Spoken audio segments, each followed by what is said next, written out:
आज जागतिक पंचरंगी विश्व बौद्ध धम्मध्वज दिन आहे। दरवर्षीप्रमाणे मागील 3 वर्षे म्हणजे तिसरं वर्ष आहे महाधम्मध्वज महापदयात्रा श्रावण प्रशिक्षण केंद्र कुरगाव नांदुसा तालुका जिल्हा नांदेडपासून काढण्यात येत असते। पंचरंगी धम्मध्वज एक बौद्धांचं विश्वातल्या एकच प्रतीक असावं म्हणून श्रीलंका या राष्ट्रामध्ये विद्वान भिक्षू संघ, विद्वान काही बौद्ध तत्ववेते यांच्यामध्ये एक बैठक झाली आणि त्या बैठकीमधून पंचरंगी धम्मध्वज हे स्वीकारण्यात आला। संपूर्ण विश्वातल्या बौद्ध राष्ट्रांनी या पंचरंगी धम्मध्वजाचा स्वीकार केलेला आहे।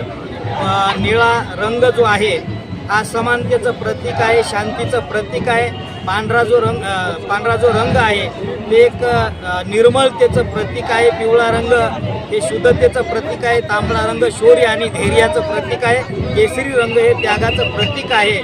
एक इतिहास हे आपल्या डोळ्यासमोर यावा आणि ज्यांना ध्वजाविषयी अधिक माहिती जाणून घ्यायची असेल त्यांनी पाली भाषेमधील धम्मध्वज गाथेचाही अभ्यास केला पाहिजे। हा इतिहास बौद्धांच्या डोळ्यासमोर आला पाहिजे।